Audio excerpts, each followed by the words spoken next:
જ્યારે મહાભારતની serial TV ઉપર આવતી હતી ને ત્યારે બધા રાહ જોતા હતા. શેની રાહ જોતા હતા? યુદ્ધ ક્યારે થવાનું. એપિસોડ પ્રમાણે બધા રાહ જો કે હવે યુદ્ધ ક્યારે થવાનું. યુદ્ધ થાય ને પછી જોવાની કે મજા આવે, કારણ કે એમાં જ બધાને મજા આવે. સમજો, આપણે અહીં પારાયણમાં આવતા હોય અને કટોકટીનો સમય હોય, આપણને ખ્યાલ જ હોય કે આપણે પારાયણમાં થોડા મોડા પડ્યા છીએ. પણ જો રસ્તા ઉપર આપણને કોઈ બે માણસ લડાઈ કરતા જોવા મળી જાય તો શું થાય? પારાયણ ભૂલાય કે પેલા આ ખેલ જોઈ લેવા દો. પારાયણ તો છે જ, પછી એમાં બધાને મજા આવે. તરત જ તમે જો રોડ ઉપર આમ 15, 20, 25 નું ટોળું ભેગું થઈ જ જાય. અને હવે તો મોબાઈલનો જમાનો છે એટલે કોઈ છોડાવા કરતા વિડીયો ઉતારવામાં લાગી જાય. મજા આવે. મહાભારતનું યુદ્ધ પૂર્ણ થયું છે. યુદ્ધનો વિરામ થયો. પાંડવો પોતાની છાવણીની અંદર આરામ કરી રહ્યા છે. આ બાજુ અશ્વત્થામા એણે વિચાર કર્યો છે કે પાંડવોને નિર્વંશ કરવા છે. છાવણીની અંદર પાંડવોના 5 પુત્રો જે સૂતેલા હતા, અશ્વત્થામાએ દરેકનું ગળું કાપીને એનો વધ કરી નાખ્યો. લાંબી કથા છે મહાભારતની. થોડુંક ટૂંકમાં સમજી અને થોડા આપણે આગળ વધીશું. અશ્વત્થામાના કૃત્યથી દ્રૌપદી અત્યંત દુઃખી થયા છે. એ વખતે અર્જુન સાંત્વના આપે છે. અર્જુને દ્રૌપદીને કીધું કે નરાધમનો વધ કરીશ અને એના મસ્તક ઉપર તું પગ મૂકી અને આપણા 5 પુત્રોના અંત્યેષ્ટિ સંસ્કાર આપણે કરીશું. આવું એક પણ લીધું, પ્રતિજ્ઞા લીધી. હવે તમે જો અશ્વત્થામા, અર્જુન જ્યારે એમની પાછળ પડ્યા અને પકડવા માટે અને મારવા માટે, અને આપણે વાત કરીએ મૃત્યુનો ભય તો દરેકને લાગે છે. એને લાગ્યું કે હવે અર્જુન મને જીવતો રાખશે નહીં. છેલ્લા ઉપાય માટે એક જ વસ્તુ એની પાસે હતી, એક જ શસ્ત્ર એની પાસે હતું. કયું? બ્રહ્માસ્ત્ર. પણ પ્રશ્ન એ હતો કે એને બ્રહ્માસ્ત્ર છોડતા આવડતું હતું પણ પાછું વાળતા નહોતું આવડતું. અત્યારે દુનિયામાં ઘણા એવું જ હોય છે. છોડતા આવડે બ્રહ્માસ્ત્ર, પછી પાછું વાળવામાં જ તકલીફ પડી જાય. અને એના જ પ્રશ્નો સમાજની અંદર સૌથી વધારે. પણ મૃત્યુનો ભય હતો. બ્રહ્માસ્ત્રનું અનુસંધાન કરીને એણે બ્રહ્માસ્ત્ર છોડી પણ દીધું. કૃષ્ણ પરમાત્મા અર્જુનની સહાયમાં હતા. અર્જુનને કીધું કે એને પાછું વાળતા આવડતું નથી. આ બ્રહ્માસ્ત્ર વિનાશ વેરનારું શસ્ત્ર છે. એક જ ઉપાય છે કે શું? કે તું પણ બ્રહ્માસ્ત્ર અનુસંધાન કર, તું પણ બ્રહ્માસ્ત્ર સામે છોડ, એટલે બંને બ્રહ્માસ્ત્ર એનો સામ સામે ટકરાવ થશે અને બંનેની શક્તિથી એ વિનાશ પામશે. પણ કૃષ્ણ પરમાત્મા જાણતા હતા કે આ બ્રહ્માસ્ત્ર એવું છે કે સમગ્ર સૃષ્ટિનો વિનાશ કરનારું છે. અર્જુન એવો હતો કે એને બ્રહ્માસ્ત્ર છોડતા પણ આવડતું હતું અને પાછું વાળતા પણ આવડતું હતું. શું કામ ખબર છે? કૃષ્ણ પરમાત્માની કૃપા. જેની સાથે ભગવાન હોય ને એને બધી કળા વરેલી હોય. આ યાદ રાખવાનું. જેની સાથે ભગવાન હોય એની પાસે બધી જ કળા હોય. એટલે આપણે કળાની પાછળ ભાગવા કરતા ભગવાનની પાછળ ભાગવાનું. દુનિયાની અંદર બીજી કોઈ વસ્તુની પાછળ ભાગવા કરતા જો તમે ભગવાનની પાછળ ભાગ્યા, ભગવાનને જો તમે પકડી લીધા તો બધી જ વસ્તુ આપોઆપ તમને પ્રાપ્ત થઈ જશે. ભગવાનને પકડવાના. અર્જુનની પાસે ભગવાન હતા, કૃષ્ણ પરમાત્મા. અને જ્યાં કૃષ્ણ હોય ત્યાં જ વિજય હોય. ભગવાને અર્જુનને કીધું કે બ્રહ્માસ્ત્ર પાછું વાળતા તને આવડે છે. જો આ બ્રહ્માસ્ત્ર એનો ઉપયોગ થઈ જશે. જો પાછું નહીં વાળે તો સમગ્ર સૃષ્ટિનો વિનાશ થઈ જશે. એટલે બંને બ્રહ્માસ્ત્રને તું પાછા વાળી લે. અને અર્જુને એ જ કર્યું. બંને બ્રહ્માસ્ત્રને પાછા વાળી લીધા. આ બાજુ અશ્વત્થામાને પકડવામાં આવ્યો છે. દ્રૌપદી આગળ લાવવામાં આવે છે એની પ્રતિજ્ઞા પૂર્ણ કરવા માટે. પણ અહીંયા વ્યાસજીએ લખેલું છે ભાગવતની અંદર કે દ્રૌપદી પણ દયાવાન સ્ત્રી હતી. અને જ્યારે અશ્વત્થામાને આવી રીતે એના જે કૃત્ય બદલ એના હૃદયની અંદર જે પસ્તાવો હતો, એનું મુખ શરમથી ઝૂકેલું હતું, આવી પરિસ્થિતિમાં જ્યારે જોયું ત્યારે દ્રૌપદીને પણ દયા આવી. અને અર્જુનના હૃદયની અંદર પણ એવો જ ભાવ હતો કે મારા જ ગુરુનો આ પુત્ર છે, દ્રોણાચાર્યનો પુત્ર હતો, કે ગુરુ પુત્રનો વધ કઈ રીતે કરું. એના હૃદયની અંદર પણ એક લાગણી હતી, એક ભાવ હતો. કૃષ્ણ પરમાત્માએ વચ્ચેનો રસ્તો બતાવ્યો કે કોઈનો વધ કર્યો ક્યારે કહેવાય? તો એના મસ્તકનો મણી કાઢી લેવામાં આવે, જેને આપણે શિખા વધ કહીએ છીએ. કોઈ બ્રાહ્મણ હોય એની શિખા તમે કાપી નાખો ને તો એ વધ સમાન છે. જો રાખતા હોય તો આધુનિક જમાનામાં, નહીતર અત્યારે કોઈ શિખાઈ નથી રાખતું. તો શિખા કાપી લેવામાં શિખા વધ કહેવામાં આવે છે. કૃષ્ણ પરમાત્માએ કીધું કે એના મૃત્યુદંડ સમાન જ છે. અને અર્જુને અશ્વત્થામાનો મુકુટમણી, મસ્તકમણી, શિખાનો ભાગ છે એ કાઢી લીધો અને એ રીતે એનો વધ કરવામાં આવ્યો. અર્જુનની પ્રતિજ્ઞા પણ સચવાઈ ગઈ. અને ત્યારથી એવું કહેવામાં આવે છે, મહાભારતની અંદર જે 5 અમર પાત્રો ગણાવેલા છે ચિરંજીવી, એમાંના એક અશ્વત્થામા છે, જે આજે પણ ચિરંજીવી છે. પણ હૃદયની અંદરથી વેર ભાવના ગયેલી નહોતી. હજુ પણ હૃદયની અંદર વેર ભાવના હતી. એટલે આવી રીતે દ્રૌપદીએ માફ તો કરી દીધો, પણ એના મનની અંદર હતું કે પાંડવોને તો નિર્વંશ કરવા અને કરવા જ. એટલે અભિમન્યુની પત્ની હતી ઉત્તરા, એના ગર્ભની અંદર પરીક્ષિત રાજા હતા. અને વિચાર કર્યો, કોણે વિચાર કર્યો? અશ્વત્થામાએ, કે પાંડવોને નિર્વંશ કરવા છે. ઉત્તરા પણ જાણતી હતી કે આ આમને સામને વેર ભાવનું જે બીજ રોપાયું છે, એકબીજાના પ્રાણ લેવા માટેની જે વેર ભાવના પેદા થઈ છે, એ એનું ક્યારેય શમન થવાનું નથી. એટલે આજ વ્યાસજીએ આજ ભાગવત ગ્રંથની અંદર ઉત્તરાએ જે કૃષ્ણ ભગવાન આગળ હાથ જોડી અને જે પ્રાર્થના કરી છે એનું અહીંયા વર્ણન કરવામાં આવ્યું. પાહિ પાહિ મહાયોગિન દેવ દેવ જગત્પતે નાન્યં ત્વદભયં પશ્યે યત્ર મૃત્યુ પરસ્પરમ.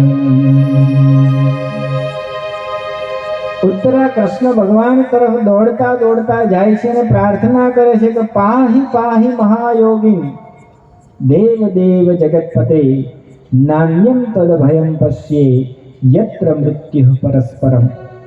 પરસ્પર મૃત્યુના વેર ભાવથી, એકબીજાને મારી નાખવાના ભાવથી આ જે વેર ભાવ બંધાણો છે એમાં તમે અમારી રક્ષા કરજો. કારણ કે ઉત્તરાના મનની અંદર એ વાત ચોક્કસ હતી કે મારા ગર્ભનો વિનાશ એ અશ્વત્થામા કરશે ને કરશે. કૃષ્ણ ભગવાન સાંત્વના આપે છે. દ્વારિકા જવા માટે વિદાય થવાના છે એ વખતે કુંતાજી આવે છે અને ભગવાનને રોકવા માટે પ્રયત્ન કરે છે. ગુણાતીતાનંદ સ્વામી આ પ્રસંગને એમની વાતોમાં યાદ કર્યો છે. ગુણાતીતાનંદ સ્વામીએ કીધું કે કુંતાજી દુઃખ માંગ કે લીનો યહી ભક્ત કી રીતિ વે. કારણ કે પ્રાર્થનાની અંદર કુંતાજી કહે છે કે ભલે અમારા જીવનની અંદર દુઃખ આવે પણ તમે સાથે રહેજો. સામેથી દુઃખ માંગે છે. કોઈ માંગે? હું હમણાં પ્રશ્ન પૂછું કે આમાંથી જેલમાં કોને જવું છે? કોઈ હા પાડે? કોઈ હા ન પાડે. પણ તોય પાછું આશ્ચર્યની વાત શું છે ખબર? જેલ ખાલી નથી પડતી. આ બાજુ આશ્ચર્ય છે.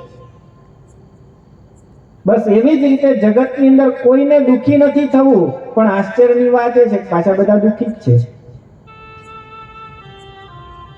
અહીંયા તો સામેથી દુઃખ માંગવાની વાત કરી છે. વિપદો નૈવ વિપદઃ સંપદો નૈવ સંપદઃ વિપદ વિસ્મરણમ વિષ્ણોઃ સંપન્ન નારાયણ સ્મૃતિ. કે જગતની અંદર જીવનમાં દુઃખ શું છે? તો આપણા જીવનની અંદર વિપત્તિ આવે ને એ દુઃખ નથી, કોઈ આપત્તિ આવે એ દુઃખ નથી, પણ અહીંયા આપણને સમજાવવામાં આવ્યું કે ભગવાનની વિસ્મૃતિ થાય ને એ જ સૌથી મોટું દુઃખ છે. ભગવાનને ભૂલ્યા એટલે જીવનમાં દુઃખ. રામાયણને યાદ કરીએ ફરી વખત. રામાયણના પ્રસંગની અંદર પ્રસંગ છે લંકાનો. સીતાજીને જ્યારે બંદી બનાવવામાં આવેલા હતા, આપણને સૌને ખ્યાલ છે કે હનુમાનજી સીતાજીની શોધ કરવા માટે ગયા અને સફળ થઈને આવ્યા. હનુમાનજીએ સીતાજીને શોધી કાઢ્યા, સમાચાર લઈને આવ્યા. રામજીના મનની અંદર એક અત્યંત ઉત્સુકતા હતી, એક જિજ્ઞાસા હતી, સીતાના સમાચાર પૂછવાની એક તમન્ના હતી. અને જેવા હનુમાનજીને જોયા એટલે તરત જ રામે કહ્યું કે સીતાજી મળી ગયા? તો કે હા મળ્યા. અને બીજો જ પ્રશ્ન રામ ભગવાન પૂછે છે હનુમાનજીને કે સીતાજી મળ્યા તો કેમ, સુખી તો છે ને? શું પૂછે છે? અને એ વખતે જો હનુમાનજી રામના પરમ ભક્ત, કે હનુમાનજી પોતે શું કહે છે? હનુમંત વિપત્તિ પ્રભુ સોઈ, હનુમંત વિપત્તિ પ્રભુ સોઈ, જબ તબ સુમિરન ભજન ન હોઈ, જબ તબ સુમિરન ભજન ન હોઈ, હનુમંત વિપત્તિ પ્રભુ સોઈ, હનુમંત વિપત્તિ પ્રભુ સોઈ, હનુમંત વિપત્તિ પ્રભુ સોઈ. ભગવાનને કહે છે હનુમાનજી મહારાજ કે હે પ્રભુ, કહ હનુમંત વિપત્તિ પ્રભુ સોઈ, જબ તવ સુમિરન ભજન ન હોય. કે તમે સીતાજીના સુખનું પૂછો છો? તો સાંભળો ભગવાન, કે વિપત્તિ સૌથી મોટી એ જ છે કે જબ તવ ભજન સુમિરન ન હોય. કે તમારું ભજન સ્મરણ જ્યારે નથી થતું ને, એ જ દુનિયાની અંદર સૌથી મોટી વિપત્તિ છે. અને સીતાજી તો એવા છે કે એક ક્ષણ માટે પણ આપને ભૂલતા નથી, સદાય આપનું સ્મરણ કર્યા કરે છે. એટલા માટે સૌથી સુખી જો દુનિયાની અંદર કોઈ હોય ને તો સીતાજી છે. હનુમાનજીએ કીધું. તમે બધા તાળી પાડી ગણાય, પણ સમજી રાખજો કે સીતાજીની જેમ જો આપણે પણ સુખી થવું હોય ને તો કાયમ ભગવાનનું ભજન અને સ્મરણ કરજો, તો જ જીવનની અંદર સુખ સુખ અને સુખ રહેશે. અને જો ભજન સ્મરણ નહીં હોય ને તો જીવનમાં દુઃખ. અહીંયા કુંતાજી ભગવાન શ્રી કૃષ્ણને વિનંતી કરી રહ્યા છે, દુઃખ માંગી રહ્યા છે. જેમ આપણે ગોવિંદ દામોદર સ્તોત્ર રોજ પાઠ કરીએ છીએ એમાં આવ્યું ને, સુખાવસાને ઇદમેવ સાર, દુઃખાવસાને ઇદમેવ જ્ઞેયં, દેહાવસાને ઇદમેવ જાપ્યમ, ગોવિંદ દામોદર માધવેતિ, ગોવિંદ દામોદર માધવેતિ. સુખાવસાને ઇદમેવ સારં. જ્યારે જીવનની અંદર સુખ હોય ત્યારે પણ સાર એ ભગવાન છે. દુઃખાવસાને ઇદમેવ જ્ઞેયં. કે જ્યારે જીવનની અંદર દુઃખ આવે, આપત્તિ આવે, ત્યારે પણ કોને જાણવાના? ભગવાનને. ભગવાનનું જ શરણ લેવાનું. સુખ હોય કે દુઃખ, ભગવાનને ક્યારેય ભૂલવાના નહીં. અને છેલ્લે કીધું કે દેહાવસાને ઇદમેવ જાપ્યમ, કે જ્યારે આ શરીરમાંથી પ્રાણ નીકળવાનો હોય ત્યારે પણ કોને યાદ કરવાના? ભગવાનને જ યાદ કરવાના. એટલે કે જીવનની દરેક અવસ્થામાં, દરેક સ્થિતિમાં ભગવાનને યાદ કરવાના, ક્યારેય ભગવાનને ભૂલવાના. પણ આપણી બધાની પરિસ્થિતિ કેવી હોય છે ખબર? આપણી બધાની પરિસ્થિતિ છે ને, જેમ ગાડીની અંદર સ્પેર વ્હીલ આવે ને, એનો ઉપયોગ ક્યારે કરવામાં આવે? કે જ્યારે પંચર પડે ત્યારે આપણે સ્પેર વ્હીલ. બસ આ સ્થિતિ આપણા બધાની હોય કે જ્યારે પંચર પડે જીવનની અંદર, ગાડીમાં નહીં. હવે જ્યારે જીવનની અંદર પંચર પડે, જ્યારે જીવનની અંદર કંઈક દુઃખ આવે, જ્યારે જીવનની અંદર કંઈક મુશ્કેલી આવે, ત્યારે આપણે કોને યાદ કરીએ? ત્યારે હે ભગવાન, હે પ્રભુ, મને મુશ્કેલી જ્યારે પડે ત્યારે તને યાદ કરું. મને મુશ્કેલી જ્યારે પડે ત્યારે તને યાદ કરું. મને સુખમાં હું વિસરો તને, દુઃખમાં હું યાદ કરું. મને સુખમાં હું વિસરો તને, દુઃખમાં હું યાદ કરું.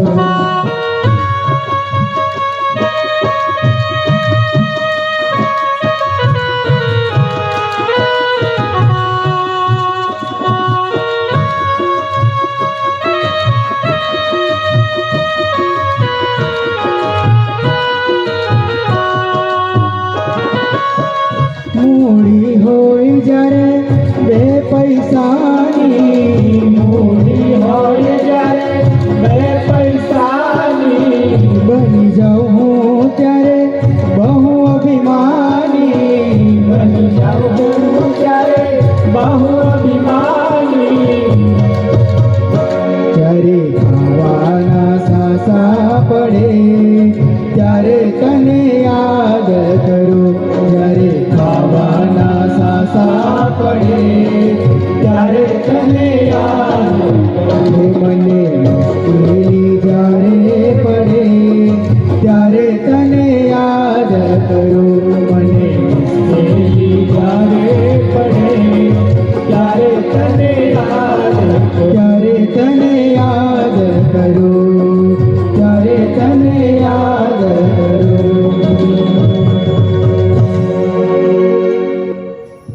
આવી પરિસ્થિતિ આપણા બધાની હોય છે. અહીંયા કુંતાજી સામેથી દુઃખ માંગીને લે છે. કૃષ્ણ ભગવાનને પ્રાર્થના અને વિનંતી કરે છે. કૃષ્ણ ભગવાન પણ વચનના પાક્કા છે. યાદ રાખવાનું, ભગવાન ક્યારેય આપણો પાડ ભૂલતા નથી.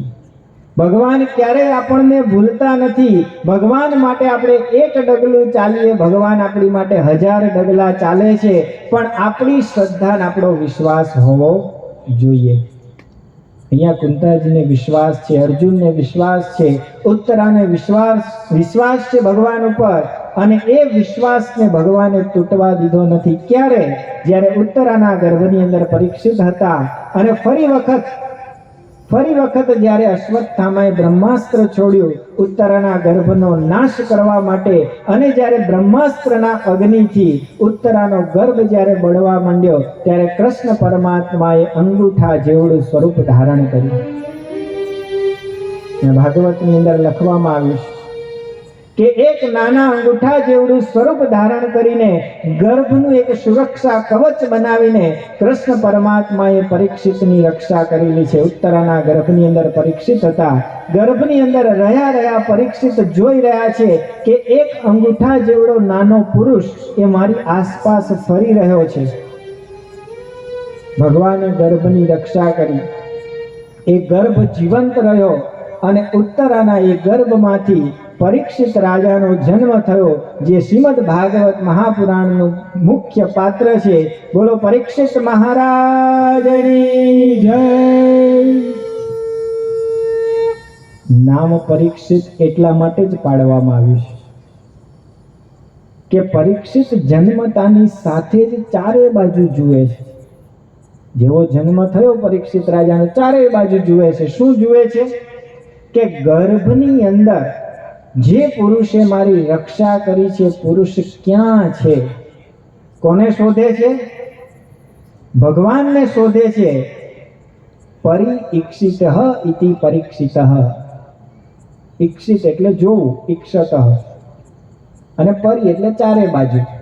જે ચારે બાજુ જુએ છે એવો પરીક્ષિત રાજા પણ કોને જુએ છે? ભગવાન. આ સમજવા જેવું છે. આપણે ચારે બાજુ જોતા જ હોઈએ છીએ, પણ લોકો શું કે, આપણે જો આમ ચારે બાજુ જોઈએ ને તો લોકો શું કે ખબર? ડાફોળિયા મારે. આપણને કોઈ પરીક્ષિત નહીં કે. કેમ? કારણ કે આપણે ભગવાનને નથી જોતા.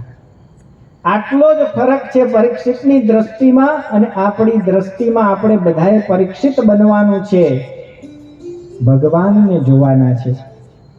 પરીક્ષિતનો જન્મ થયો છે. પરીક્ષિત રાજા કેવા હતા એનું વર્ણન પણ ભાગવતની અંદર કરવામાં આવે છે. પાંડવોના વંશજ છે. અને જેમ આપણે હમણાં જોયું કે ભગવત કૃપાનું ફળ છે. કૃષ્ણ ભગવાને સ્વયં એની રક્ષા કરી છે, એટલે શ્રી કૃષ્ણ પરમાત્મા એની કૃપાનું ફળ આ પરીક્ષિત રાજા છે. તેના ગુણો વિશે અહીંયા ભાગવતની અંદર લખવામાં આવ્યું કે પરીક્ષિત રાજા રામચંદ્ર જેવો સત્યવાદી રાજા હતો. એના જીવનમાં સત્ય હતું. શિબી રાજા જેવો દાતાર હતો, દાનવીર હતો. શિબી રાજાએ જેમ હોલાના બદલામાં પોતાનું શરીર આપી દીધું, એવો દાનવીર પરીક્ષિત રાજા હતો. અર્જુન અને કાર્તિકેય જેવો ધનુર્ધર હતો. અર્જુનનો જ વારસ હતો, એવો ધનુર્ધર હતો. પૃથ્વી જેવો ક્ષમાવાન હતો. ક્ષમા ભાવના પણ એવી હતી, પૃથ્વી જેવી. સમુદ્ર જેવો દુસ્તર હતો, કોઈ એને પાર પામી શકે નહીં, એવો પરીક્ષિત રાજા હતો. સિંહ જેવો પરાક્રમી હતો, પાછો એવો વીર યોદ્ધા હતો પરીક્ષિત રાજા. અને આગળ લખવામાં આવ્યું કે સમાન ભાવની અંદર બ્રહ્માજી જેવો હતો, શંકર ભગવાન જેવો દયાવાન હતો. આશુતોષ કહેવામાં આવે છે. મહાદેવ શંકર ભગવાનને આશુતોષ કહેવામાં આવે છે.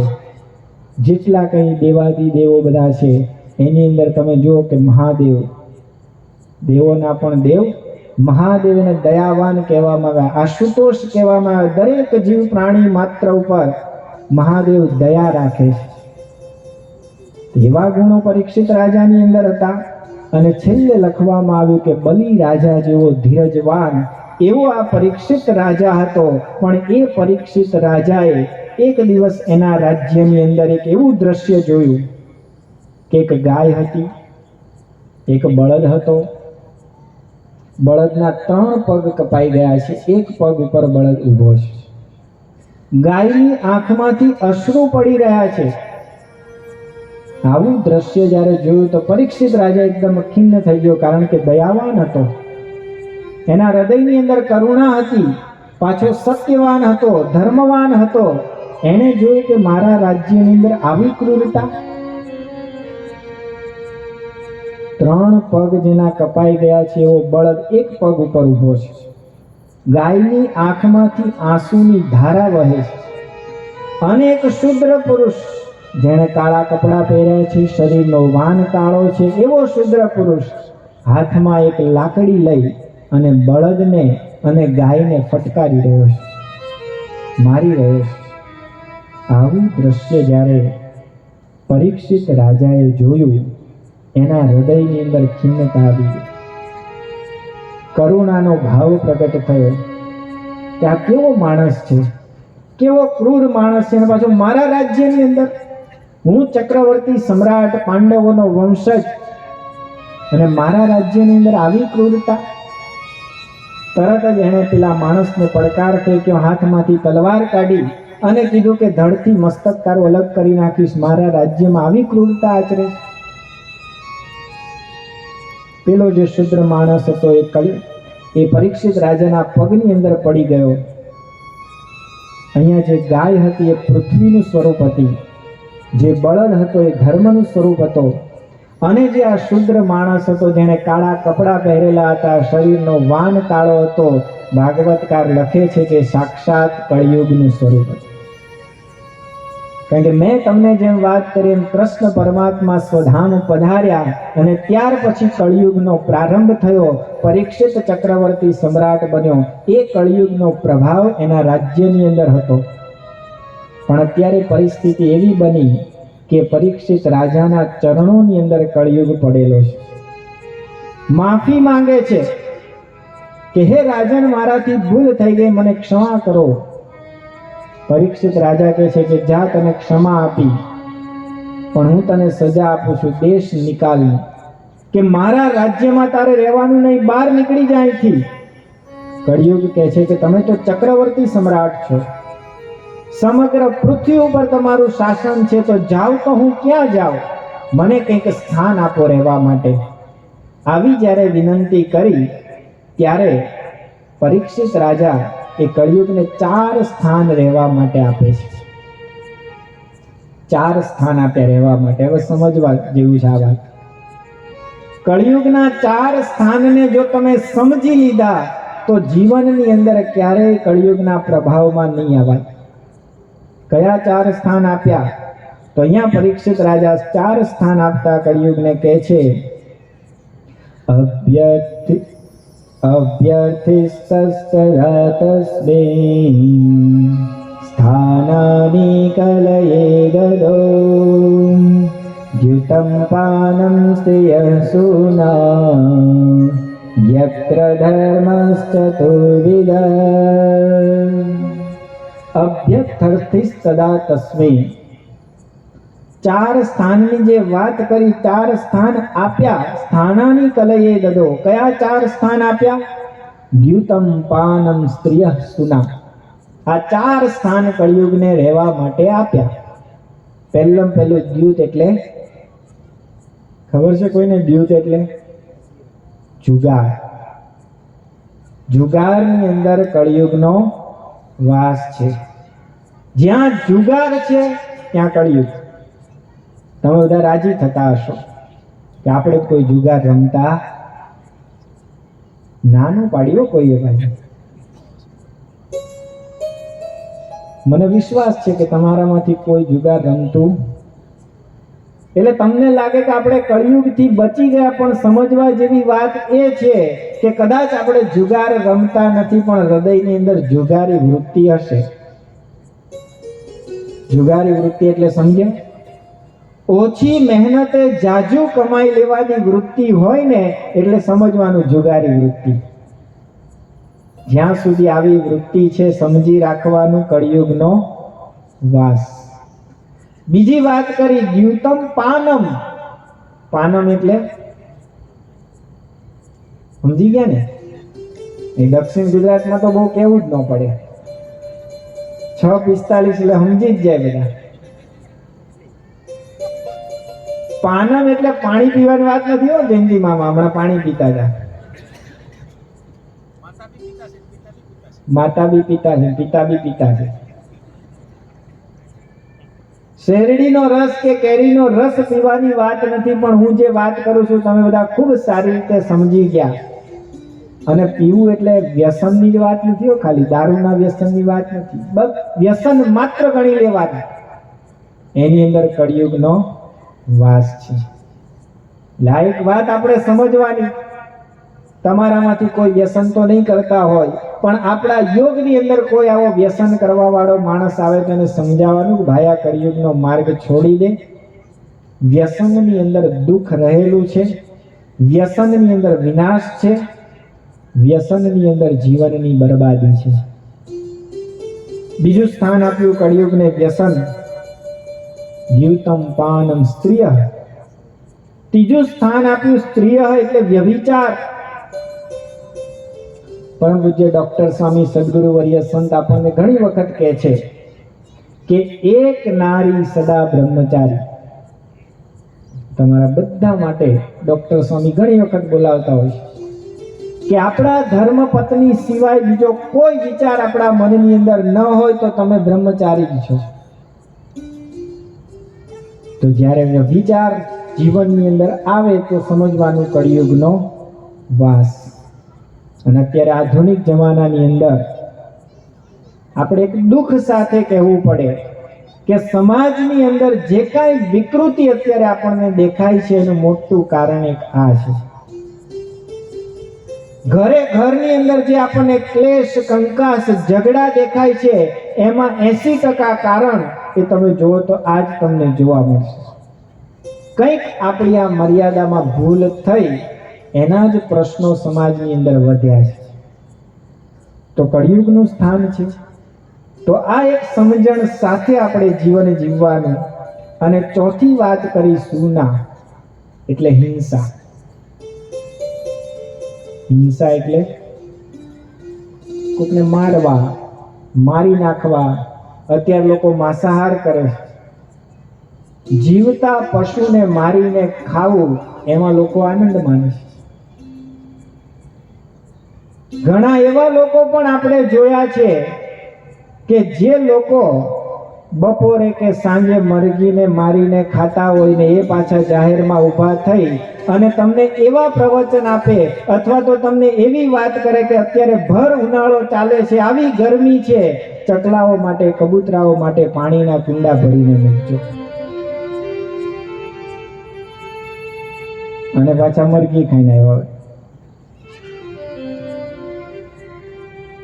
તો હિંસાની વાત અહીંયા કરવામાં આવી. આપણે કોઈ માંસાહાર કરતા નથી, પણ હિંસાની અંદર કેવળ માંસાહાર કે કોઈને મારવા કે મારી નાખવા એટલું જ નથી.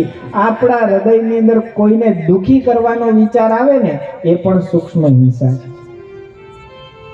યાદ કરો પ્રમુખ સ્વામી મહારાજને કે જેમણે એવું કહેલું કે ક્યારેય કોઈનું અહિત થાય એવો મને વિચાર જ નથી આવ્યો. આ કહેવાય અહિંસા. પ્રમુખ સ્વામી મહારાજ એવા સંત હતા. તો આ 4 સ્થાન જે કળિયુગને આપવામાં આવેલા છે, કળિયુગના 4 સ્થાન એની અંદર કળિયુગનો વાસ રહેલો છે. આ 4 સ્થાનથી જો આપણે બચી ગયા ને તો કળિયુગની અસર આપણા જીવનમાં પણ નહીં થાય. આપણા જીવનમાં પણ કાયમ સતયુગ, સતયુગ અને સતયુગ જ રહેશે. આ 4 સ્થાનથી બચવાનું છે ખાલી. પણ કળિયુગને હજી 4 સ્થાનથી પણ સંતોષ નથી. હજુ એને પ્રાર્થના કરી હજુ એક આપો. આપણને ઘણી વખત એવું હોય છે ને, એક મકાનથી સંતોષ ન થાય તો કે બીજું. સંતોષસ્ય પરમ નિધાની, કે સંતોષ છે ને એ જ પરમ ધન છે. જેના જીવનમાં સંતોષ નથી ને એના જીવનમાં સુખ નથી. અહીંયા પરીક્ષિત રાજાને કળિયુગ કહે છે હજુ એક સ્થાન આપો. અને 5મું સ્થાન કળિયુગને પરીક્ષિત રાજાએ આપ્યું. જાત રૂપમ મદાત પ્રભુ. કયું આપ્યું 5મું સ્થાન? જાત રૂપમ. તમારી જાતને જેનાથી શણગારો છો ને તમે, જેના શણગાર આપણે કરીએ છીએ ને, શણગાર એટલે કયું? જાત રૂપમ એટલે સુવર્ણ. જેનાથી આપણે આપણી જાતને શણગારીએ છીએ એવા સુવર્ણની અંદર કળિયુગનો વાસ. એ 5મું સ્થાન આપ્યું. અહીંયા પણ બહુ સમજવા જેવું. જે કોઈ અહીંયા સુવર્ણ પહેરીને બેઠા હોય ગભરાઈ નહીં જતા. ઘણા આજુબાજુ જુએ કે હા આણે પહેરેલું છે, પણ અહીંયા સમજવાની વાત એ છે કે સુવર્ણની અંદર કળિયુગનો વાસ કહેતા કે ધનની અંદર કળિયુગનો વાસ પણ ક્યારે? તો સુવર્ણની અંદર કળિયુગનો વાસ ત્યારે કે જ્યારે એ સુવર્ણ એ આપણને પોતાનું લાગે ને ત્યારે. જે કાંઈ ધન સંપત્તિ આપણી પાસે છે જ્યારે આપણને પોતાની લાગે ને ત્યારે કળિયુગનો વાસ છે. જેને આપણે કહીએ લોભ વૃત્તિ. ભગવાને જે કંઈ આપણને ધન સંપત્તિ આપી છે ને, આપણું કંઈ નથી, બધું જ કોનું છે? ભગવાનનું છે. આપણે ગઈકાલે યાદ કરેલું ભગવાન સ્વામિનારાયણે બનાવેલું વડતાલની અંદર મંદિર. કયા દેવ પધરાવ્યા વડતાલની અંદર? બોલો. લક્ષ્મી નારાયણ દેવ પધરાવ્યા. લક્ષ્મીની સાથે. શું કામ લક્ષ્મીની સાથે નારાયણનું નામ લેવામાં આવે છે? કારણ કે લક્ષ્મીજી કોના છે? નારાયણના છે. આ તો આપણે માની લીધું કે આપણું છે. આ કાયમ માટે યાદ રાખવાનું કે લક્ષ્મીજી નારાયણના છે, ભગવાનના છે. એટલે જ્યારે ભગવાનને આપવાનું હોય ને ત્યારે વિચાર નહીં કરવાનો, ત્યારે લોભ નહીં રાખવાનો. આજે અમારે અહીંયા બેઠા છે જો તાંતી ઝઘડાના અમારો પ્રફુલ્લભાઈ, આજે જ એમણે સંકલ્પ કર્યો કે પલસાણાની અંદર ઘનશ્યામ મહારાજની ભવ્ય મૂર્તિનું સ્થાપન કરવાનો જે સંકલ્પ બધા હરિભક્તોએ કર્યો છે, તો કે મારે એમાં સેવા કરવી છે. ભગવાનનું છે બધું, ભગવાનને અર્પણ કરવું એટલે સમજી લેવાનું કે કળિયુગનો વાસ નથી, સતયુગમાં જીવીએ છીએ. અને જ્યારે ભગવાનને આપણે અર્પણ કરી શકતા નથી ત્યારે સમજવાનું કે કળિયુગનો વાસ છે. હૃદયની અંદર લોભ વૃત્તિ રહેલી છે. બાકી એક દિવસ બધું અહીંયા જ મૂકી જવાનું છે. એક રૂપિયો પણ સાથે આવતો નથી, એક ટુકડો જમીન પણ સાથે આવતી નથી. પણ છતાં પણ કળિયુગના પ્રભાવની અંદર એવી લોભ વૃત્તિ છે કે આપણે પાછા છોડી શકતા નથી. તો પાંચમું સ્થાન એ સુવર્ણનું કળિયુગને આપવામાં આવેલું છે. આ 5 સ્થાન એ કળિયુગને આપવામાં આવ્યા છે. અને હવે તમે જુઓ આગળ કે પરીક્ષિત રાજા જ્યારે 5 સ્થાન કળિયુગને આપ્યા, અત્યાર સુધી કળિયુગ એમના ચરણોની અંદર આળોટતો તો એ જ કળિયુગ હવે પરીક્ષિતના માથે ચડી બેઠો. 5 સ્થાન આપ્યા ને, માથે ચડી બેઠો. અને પરીક્ષિતની વૃત્તિ એ બદલાણી, પરીક્ષિતની મનોદશા બદલાણી. અને પરીક્ષિત રાજા દ્વારા એક એવું અધમ કૃત્ય થયું. પરીક્ષિત રાજાએ શમીક ઋષિના ગળાની અંદર મરેલો સાપ વીંટાળી દીધો. અને ત્યારે શમીક ઋષિનો દીકરો શૃંગી ઋષિ ત્યાં આવે છે અને જુએ છે કે મારા પિતાજીનું આવું અપમાન કોણે કર્યું. જેણે પણ અપમાન કર્યું હોય એનું 7 દિવસની અંદર તક્ષક નાગ કરડીને મૃત્યુ થાય એવો શાપ એ હાથમાં જળ લઈ અને પરીક્ષિત રાજાને આપી દીધો. પરીક્ષિત રાજાને 7 દિવસનો શાપ થયો છે, મૃત્યુનો શાપ થયો કે ભાઈ 7 દિવસમાં મરવાનું છે. આપણને એમ થાય તારું પરીક્ષિતને જ થયો છે, બધાને થયો છે. કેવળ પરીક્ષિતને નહીં, અહીં બેઠેલા દરેકને મૃત્યુનો શાપ લાગેલો જ છે. ફરક ખાલી એટલો જ છે કે પરીક્ષિતને ખબર પડી ગઈ હતી 7 દિવસ પછી છે, આપણને ખબર નથી કયો દિવસ છે. બાકી 7 માંથી એક તો નક્કી જ છે. જિંદગીનું ભાવી જુઓ 7 વાર છે, 7 માંથી સમજી લે સાર, એક વાર નક્કી નિર્ધાર છે. 7 માંથી સમજી લે સાર, એક વાર નક્કી નિર્ધાર છે. જિંદગીનું ભાવી જુઓ 7 વાર છે, જિંદગીનું ભાવી જુઓ 7 વાર છે. 7 માંથી સમજી લે સાર, એક વાર નક્કી નિર્ધાર છે. 7 માંથી સમજી લે સાર, એક વાર નક્કી નિર્ધાર છે. જિંદગીનું ભાવી જુઓ 7 વાર છે, જિંદગીનું ભાવી જુઓ 7 વાર છે. 7 માંથી સમજી લે સાર, એક વાર નક્કી નિર્ધાર છે. 7 માંથી સમજી લે સાર, એક વાર જાણી નિર્ધાર છે. જિંદગીનું ભાવી જુઓ 7 વાર છે, જિંદગીનું ભાવ જુઓ 7 વાર છે. 7 માંથી એક વાર છે ને આપણા બધાય માટે લખાયેલું. કોઈકને સોમવાર, કોઈકને મંગળવાર, કોઈકને બુધવાર, કોઈકને ગુરુ. આ 7 માંથી 12નો એક વાર આવવાનો છે. તો આપણે બધાય પરીક્ષિત છીએ. તો શું કરવું જોઈએ? તો એ જ વાત અહીંયા પરીક્ષિત રાજાના જીવનમાંથી આપણને શીખવા મળે છે કે પરીક્ષિત રાજા ચક્રવર્તી સમ્રાટ હતો. શૃંગી ઋષિ દ્વારા જ્યારે આવો શાપ થયો ત્યારે પરીક્ષિત રાજા પોતે આ ચક્રવર્તી જેનું શાસન હતું, રાજ્ય હતું, એનો ત્યાગ કરી દે છે. વલ્કલ વસ્ત્રો ધારણ કરે છે, ઋષિ સ્વરૂપ ધારણ કરે છે. આપણે પણ અહીંયા પરીક્ષિતના સ્વરૂપમાં એ ઋષિ અહીંયા પધારવાના છે. બિચારા 8 વાગ્યાથી તૈયાર થઈને આવી ગયા છે. ઋષિ ક્યારના રાહ જોવે છે કે ક્યારે મારો વારો. ઋષિ મહારાજને આપણે વિનંતી કરીએ કે આ મંચ ઉપર પધારશે અને પૂજ્ય સૌમ્યમૂર્તિ સ્વામીને આપણે વિનંતી કરીએ કે ઋષિ મહારાજનું ચાંદલો કરીને સ્વાગત કરે. આપણે સૌ ઋષિ મહારાજને તાળીઓથી વધારે બોલીએ. પરીક્ષિત મહારાજની જય. करे हम विष्णु का गुणगान, करे हम विष्णु का गुणगान, करे हम विष्णु का गुणगान, करे हम विष्णु का गुणगान, श्री हरि विष्णु का गुणगान, श्री हरि विष्णु का गुणगान, श्री हरि विष्णु का गुणगान, श्री हरि विष्णु का गुणगान.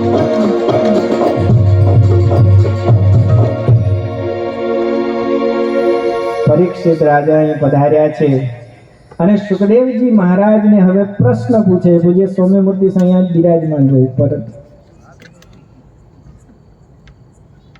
અને પરીક્ષિત રાજા હવે સુખદેવજીને પ્રશ્ન પૂછે છે. જ્યાં પ્રથમ સ્કંધની પૂર્ણાહુતિ થાય છે, આજે આપણે પ્રથમ દિવસની પણ પૂર્ણાહુતિ એ કરીશું. પરીક્ષિત રાજા સુખદેવજી મહારાજને પૂછે છે. ઋષિ મહારાજ શું પૂછે છે? પરીક્ષિત રાજા એ સુખદેવજી મહારાજને પૂછે છે, અતઃ પૃચ્છામિ સંસિદ્ધમ યોગીનામ પરમં ગુરુમ પુરુષસ્યેહ યત્ કાર્યમ મ્રિયમાણસ્ય સર્વથા. इति श्रीमद्भागवते महापुराणे पारमहंस्यां संहितायां प्रथमस्कन्ध समाप्तः. बोलो स्वामिनारायण भगवानની જય. અક્ષર પુરુષોત્તમ મહારાજની જય. બાલકૃષ્ણ લાલ કી જય. શ્રીમદ ભાગવત ભગવાન કી જય. પ્રબુદ્ધ સ્વામી મહારાજની જય. મહંત સ્વામી મહારાજની જય. जय जय राधा रमण हरि बोल, जय जय राधा रमण हरि बोल, हरि बोल. જય જય રાધા રમણ હરિ બોલ. જય જય રાધા રમણ હરિ બોલ. जय जय राधा रमण हरि बोल, जय जय राधा रमण हरि बोल, જય જય રાધા રમણ હરિ બોલ. જય જય રાધા રમણ હરિ બોલ. जय जय राधा रमण हरि बोल, जय जय राधा रमण हरि बोल, જય જય રાધા રમણ હરિ બોલ. જય જય રાધા રમણ હરિ બોલ. जय जय स्वामी नारायण बोल, जय जय स्वामी नारायण बोल, જય જય સ્વામી નારાયણ બોલ. જય જય સ્વામી નારાયણ બોલ. जय जय स्वामी नारायण बोल, जय जय स्वामी नारायण बोल, જય જય સ્વામી નારાયણ બોલ. જય જય સ્વામી નારાયણ બોલ. जय जय स्वामी नारायण बोल, जय जय स्वामी नारायण बोल, જય જય સ્વામી નારાયણ બોલ. જય જય સ્વામી નારાયણ બોલ. जय जय स्वामी नारायण बोल,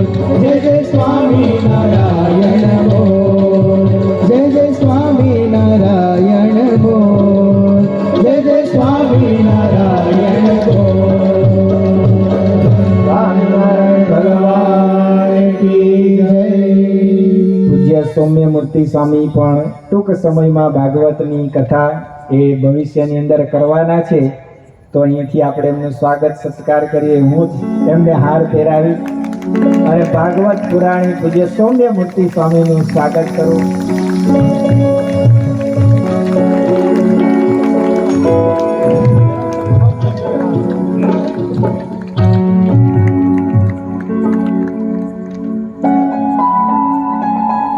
પૂજ્ય ભંડારી સ્વામીને પણ વિનંતી કરીએ કે અહીંયા મંચ ઉપર ખાસ પધારે.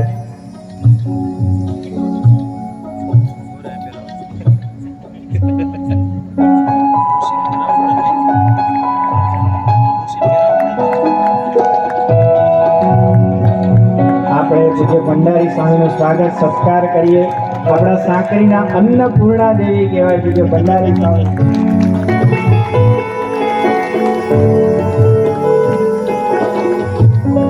હવે આપણે વિદાય શ્લોક સાથે આ દ્વિતીય દિવસની પારાયણની પૂર્ણાહુતિ કરીએ.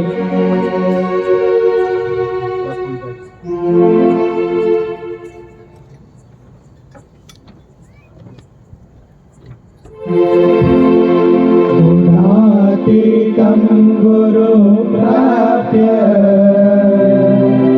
ब्रह्मरूपं निजा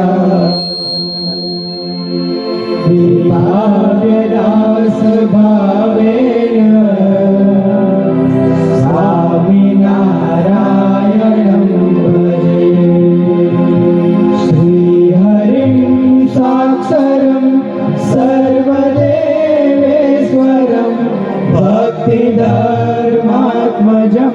दिव्यरूपं परं शान्तिदं मुक्तिदं कामदं कारणं स्वामिनारायणं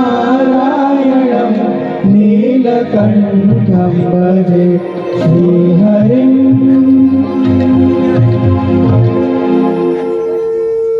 આજની કથાને આપણે અત્રે વિરામ આપીએ છીએ. હવે તમામ હરિભક્તો માટે પ્રસાદની વ્યવસ્થા છે, તો સર્વને નમ્ર વિનંતી છે કે આપ સૌ પ્રસાદ લઈને ત્યારબાદ જ આપણે છૂટા પડીશું. અને ખાસ એક જાહેરાત છે કે પલસાણા ક્ષેત્રના તમામ કાર્યકરો છે એમની અહીંયા સ્ટેજની બાજુમાં ટૂંકી મિટિંગ રાખવામાં આવી છે. તો પલસાણા ક્ષેત્રના તમામ કાર્યકરો, પુરુષ કાર્યકરો અને જે પલસાણા ગામના જે હરિભક્તો છે તો એમણે પણ ખાસ એ મિટિંગમાં જોડાણ છે. આપણે સૌ પ્રસાદ લઈ અને ત્યારબાદ છૂટા પડીશું.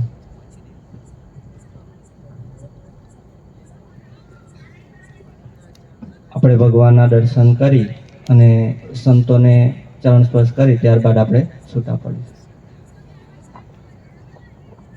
તમામ પુરુષ હરિભક્તો છે એ ખાસ અત્રે ભગવાનના દર્શન કરી અને સંતોને ચરણ સ્પર્શ કરી ત્યારબાદ આપણે પ્રસાદ લઈ અને છૂટા પડીશું.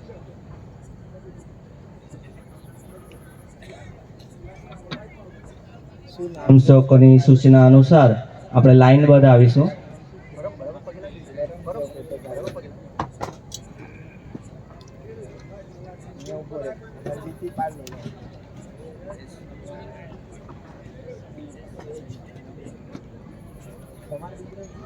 પરમ નામ પરમ ઋષિ બની ગયા.